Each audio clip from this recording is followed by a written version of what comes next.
Essex, welcome to the studio. How are Thank you so. you? I'm great. Thank you so much for having me. I hope that they put you through all the works because once you come to Cap Village, you're supposed to do a TikTok. You're supposed to do it's content, just it's content heaven. I hope they put you through the ringer. I love it. They took good care of me, so I can't wait to see the final product. It's gonna be everywhere. It's gonna be everywhere. We're excited about this play. We're excited to do this interview. I'm coming out of retirement to do this interview because it's super special. Thank you for the privilege and the honor for you doing this for us. Then, Had to, because I've been reading. I intend to definitely come and watch the play soon. But I've just been reading and following, and honestly, there's so much joy in just some of the promotional pieces that have come out that it's grabbing you and pulling you in. So I'm really excited to come see it. But I wanted to really do this interview with you guys because it seems like you guys are retelling this story in a different way. So if folks are constantly going to see Hamlet, right? this is It's not it's that not a retelling of Hamlet, it's a reframing of Hamlet. Am I right?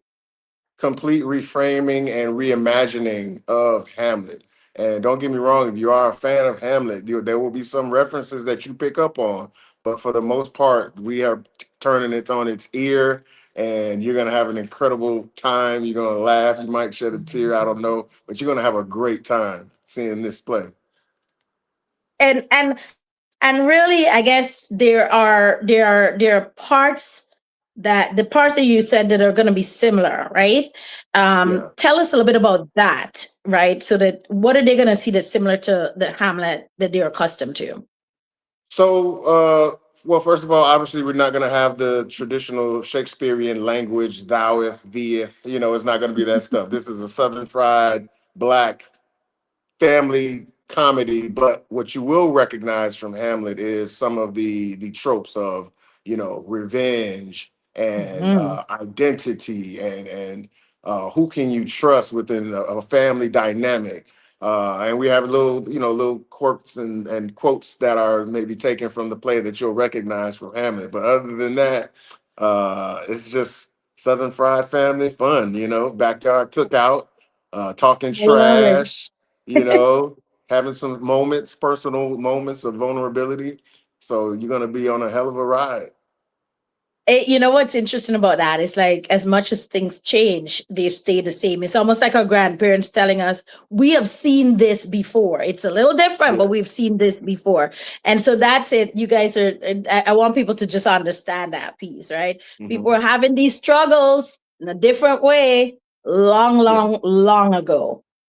Yeah, absolutely. Absolutely. Same struggle, different words, maybe different vernacular, but the same struggles, the same human experiences that we Mhm. all have going on either in our personal lives or somebody else's personal life is just being brought to the stage. Now, Southern barbecue backyard, is there like stuff after church, is all of that, it's the entire southern experience? So it actually takes place. The setting is there's just been a wedding, and this is kind of like the family reception, so to speak. We Ooh. ain't going no grand halls or anything like that. We're just gonna go in the backyard. I'm firing up the pit. My character is firing up the pit, getting the barbecue ready. We got the potato salad, the cornbread. You know what I Oh, mean? And so we you're just an gonna. important part of this whole thing then, if you're the grill master. I'm the grill master. I'm the head HNIC. I'm Once doing you said all of you that were stuff. you were running that grill, I knew that. Hey, listen, we got a great grill. We got the smoke coming out of it. The set design is amazing. When you walk into it, you're actually gonna see a real grill and I the love it. backyard porch, the setups for the domino tables, all that, man. It's Oh it's my gosh, wonderful. the domino tables are there too. Yeah. So after the wedding, everybody's getting together, and then that's when everything kind of starts to unravel. You know what I mean? Some of the family tensions and the relationships and the exploration of these relationships start to take place after this, and It's some chaos, it's some laughs, Mm. and uh, I don't want to spoil it for you, but it's some things that might shock you when What? you see it. What? Mhm. So for those of you who are I'm in listening, you it. gotta I'm go to in it, see and it. I was shocked at some of the stuff that What? I saw. What? But I'm happy that you said I didn't realize I had the wedding piece in there. We're actually we do a lot of things in our village, and we're actually planning a wedding. And just talking to them about just the right seating, like families could fall apart at weddings. I mean, it's like we go through therapy. Yes, you're exactly right. From the bridezilla stuff to who gets to be the maid of honor or the bridesmaid, picking out the clothes, Who was not seated locations, right? timing. Yeah, it can be a lot of conflict. So yeah, Hmm. Yes, yes, yes. And especially within I don't know. I mean, I'm Caribbean, I just know my experience, right? And yeah, so at weddings, if the bride's family feels like they're unfairly treated in the seating arrangement, it's all hell breaking loose. And so it is so much like family dynamics that are at play in a yeah. major way in a wedding. And so this writer had to really I'm already intrigued. Let's put it Shout out. that way. Shout out to James Ines, who's the writer of this play, Pulitzer Prize winning, by the way. And he's done more Wow. in the past. He's got more coming. He's adapting "Their Eyes Are Watching God" by Zora Neale Hurston. So he is Ooh. one of the hottest names in playwrights right now. So he did an amazing job with this. We're impressed with the kind of productions that Orlando Shakes is doing because it feels young, it feels relevant, feels interesting. We're impressed. Like you guys are doing a great job. Like, you know. You have no idea how first class it's been from behind the scenes, from not only how we're treated as a cast to, like I mentioned before, the set design, all the little intricate Mhm. details that you could think of. I mean, I just caught it the other day. I mean, we've been doing it for 2 weeks now. It's like there's a water hose under the porch. You know what I mean? It's like little simple stuff like that. Like they don't miss at all. And like I said, there's some surprises that I'm not gonna tell you about that you're gonna see that they did creatively just for this play. You know what I mean? Things that they Okay. built and created just for this play. We've got billboards all over the place. Obviously, this the interview that we're having here Mhm. and some of the social media promotion. I mean, they've spared no expense. Our Yes. sponsors, shout out to Marsha Silver, and then Pig Floyd. That we actually eat real barbecue. We've been eating barbecue every night. That's real on Oh. stage every night. That's sponsored and donated to us by Pig Floyd. So it's been amazing. I can't, this is like my seventh play, my first play, well, performance, I should say, was out at Disney and Epcot. And this has Mhm. been just as first class, just as professional, just as phenomenal as that experience was as well. So shout out to Orlando Shakes. I've actually done stage readings before with them, but this is my actual first full blown production stage play with Orlando Shakes. And it's been exceptional. Cannot complain at all. Oh my gosh, well, we're happy to support. So let's get right into to you. Your character is Rev and Pap. Yep, I'm doing double duty for the same money. That's okay. Tell us probably two very different figures, right? Yes, yes. So they're actually brothers, but so Pap is basically the main character, Juicy's father, who has Mm-hmm. passed away, and he comes back to visit Juicy as a ghost. So there's that similarity from talking about Okay. Hamlet. So there's the ghost of Pap, who I Yeah. play, and who is similar but very different than his brother Rev. So Rev has now come in. He's married Juicy's mom, so he's Juicy's uncle and stepdad at the Mhm. same time. So you got that scandalous, Yes, nature to yes, the yes. play as well. And so, yeah, the different characters is not quite.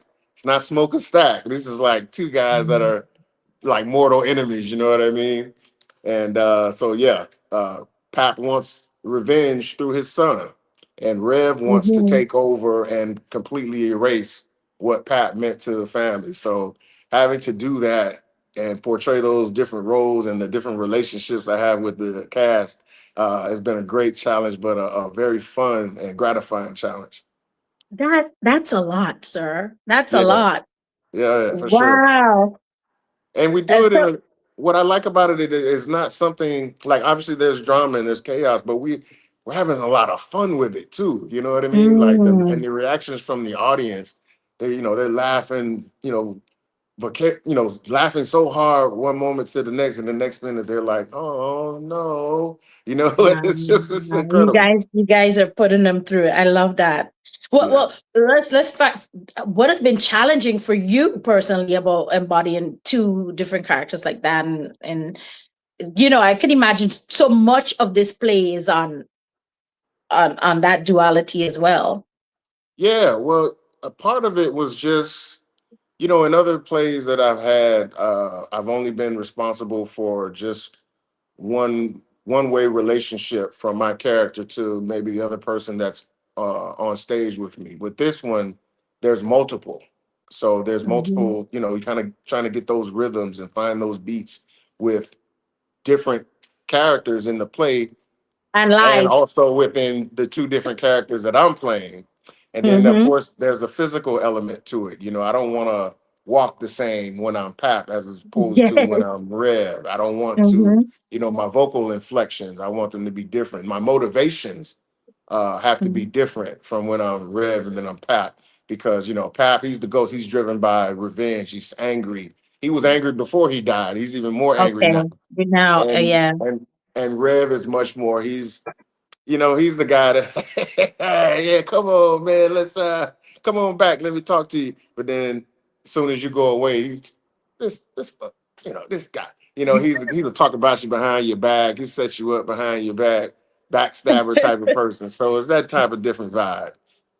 Oh my gosh, I can't wait. I can't wait. So I know Juicy, like we're looking at Juicy's journey throughout the play, Yes, right? So yes, uh could you tell us a little bit without giving away anything yeah, much, because folks, you got to go to see it. But yeah. how do you see Rev's influence on Juicy and Pap's influence on Juicy?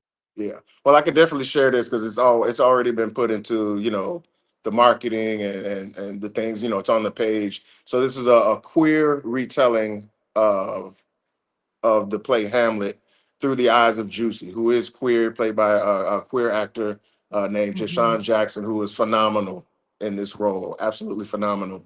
And so what Juicy's his he's younger, obviously, so he's dealing with coming into his full identity and being proud of who he is in his identity in a family that hasn't quite adjusted to that, and Mhm. who sees it but they don't acknowledge it. Sometimes, in my case, we're bullying it or we're shunning Yeah. it, and he has to learn to stand within that and still embrace who he is, as well as his relationships with the other characters as well.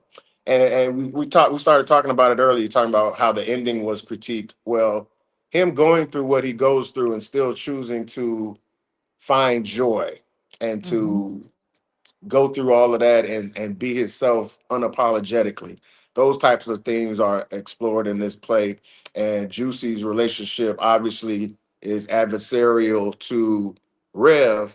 But then when it comes to his father, Pat, there's some, even though his father was hard on him, he still has some love for him because he was still a part of his life. So it's that whole dynamic that's explored as well through this play. So, like I say, you're gonna get some of everything with this. And for Yeah. those who are in the the queer or the LGBTQ community, whether you're black or not, you're going to see things that are probably relevant to your experience in this, and so yeah, it's handled very, very well. I want to really again give credit for the writing and the telling, like everything that of course brought it here, because people need to see themselves in stories. Hmm. And we have a thing called living on the hyphen, right? And it's, if you're Caribbean American, and so you may be coming from, let's say, a Muslim background, but you're more Americanized, and so you live this duality, and that duality is what you guys are talking about. This is about queerness, but it's that same duality. And Yeah. when you feel like you want to be authentically what you want to be authentically, right? And it doesn't frame up with what your parents or your family or sometimes even your grandparents, because you could probably be quite fine in front of your parents and just when it comes to your grandparents or the wider family, you mask. uh, this is a story that hits for all of us and all of that. Absolutely, because it's about accepting who you are, and not even when it comes Mhm. to say sexuality, but just what you want to do with your life. You know what I mean? I was just talking Mhm. to somebody. Matter of fact, we talked about it as a cast. So many of us came into acting and performing later in life because it was something that was not encouraged or embraced Yes. by our families or communities. I'm definitely one of those Mhm. people. I was just telling somebody I have a degree Yes. from FAMU in Ah, healthcare management. And now, you know what I mean? I'm a yes. full-time actor, Yes. you know what I'm saying?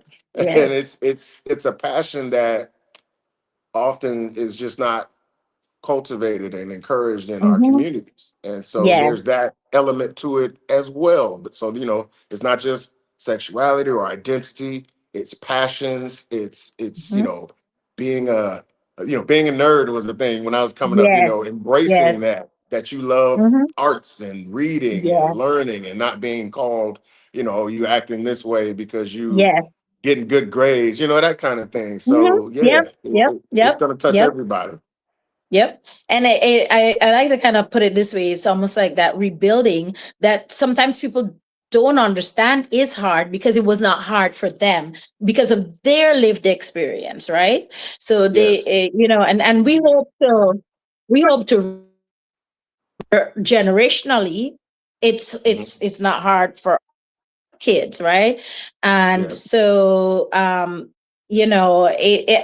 did want to touch on that because I want folks to understand choosing joy is not a simple thing, right? We're not talking about lighthearted, that's happy go lucky in that moment, but you're sad inside. You guys are talking about choosing, which means you're dismantling, you're being brave, you're standing up to the to whatever the status quo is and saying that may look like it works, but it does not work for me. And so it will not bring me Yes. joy. And so you have to accept me as I am here because this is what works for me. And that's brave. That's a lot of people don't even aren't brave enough to do that. And so I wanted to just Yes. bring that up to the forefront that we I'm see glad that you and we see you. yes, and I'm glad you did. And so there's that message, but then there's also the message because if you're not that person that has encouraged someone or you're not that person who has embraced who somebody is, maybe that means you need to look at yourself and Mhm. see why it is that you can't live and let Yeah. live and just encourage Hmm. people to be their authentic self. You know what I mean? Hmm. If you were Correct. that person that was the bully or you were the person that Hmm. shunned that person or took a crap on somebody's dream and told them they couldn't do it, Hmm. look at Yeah. yourself and understand why you would do that. And then maybe there's something in you that you're missing or a passion that you didn't pursue, or there's something Hmm. you're holding back that now you need to go out and be your real self and be real with yourself about. Love it. Love it. Love it. Well, thank you. I hope that we get a chance to come back after I see the play, so that if there's other things that I need to ask or question or state, I can do that. Right. Absolutely. You still got a lot of time. Today's Friday, so we got Saturday, we got Sunday, and then all next week. It's Wednesday through Saturday, going through the 29th. Listen, this is obviously I'm a little biased, but I even want to like just sit back and watch it myself sometimes because there's so much fun, so many layers, it's so well written. And the response so far from the community has been amazing. So I want to, say thank you to those people. And then thank you to you and your folks here at Cap Studios for doing this and helping us out. We really appreciate it. And thank you. Go see Fat Of Ham. course. That's all. Go see Fat Ham, people. And this is what culture. This is when culture is doing really good work. It's not just entertaining. It's teaching. So again, thank you for joining me in studio. And I will see you at Orlando Shakes. I will stay to the end so I can shake your hand after and say, great job. Hey, and I also got a drink named after me, so we can share a couple Rev's red drink. All right. All right. You'll see me this week for sure. Thank you All very right. much. All You're right. welcome. Thanks again, guys. See Fat Ham. It's at Orlando Shakes. Get your tickets. We will drop a link below so that you can go find it.